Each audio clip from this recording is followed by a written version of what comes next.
First major job that Congress has is to represent constituents. Constituents, it's just a fancy term for the people that live in the area that the Congress person represents. So clearly, we have an indirect democracy or republic style of government.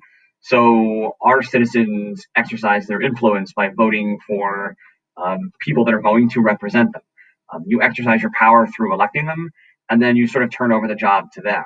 So obviously, this is an important role that these elected officials have: is they're representing people and they're the voice for the people. Now, there are different types of sort of like representative models.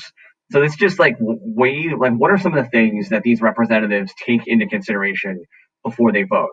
Um, if you're a member of the House of Reps or if you're a member of the Senate, you may take different things into consideration before you actually cast your vote on behalf of the people. So the first group we refer to as like delegates.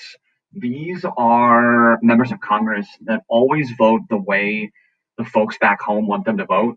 So even if they personally disagree with what a majority of the people want in the area that they represent, they're still going to go with what the people wanted because their attitude is I'm the voice of the people.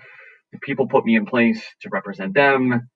They feel like this on an issue. I need to represent their will. A trustee is the type of congressman that's definitely going to listen to what his constituents want or what her constituents want, but at the end of the day are going to vote with their own conscience. So I hear what my constituents want, but I think that it's better to go this way, and you have to trust me on this.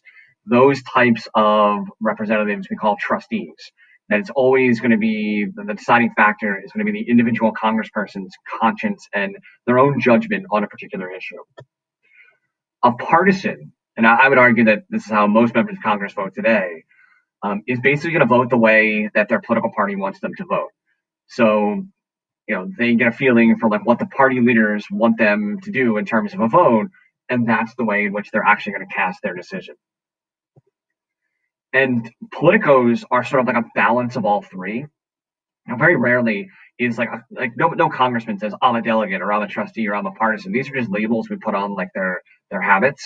But like the best politicians, the master politicians, ones that are elected over and over again for a long time, are able probably to alternate between all three of these models. And on some issues, you sort of vote with your gut. On other issues, you vote the way the people want you to vote. On other issues, you're going to keep your party leaders happy. And they're able to make all three groups feel like they're being listened to. So again, they're called politicos when they alternate back and forth between the three models depending on the particular issue.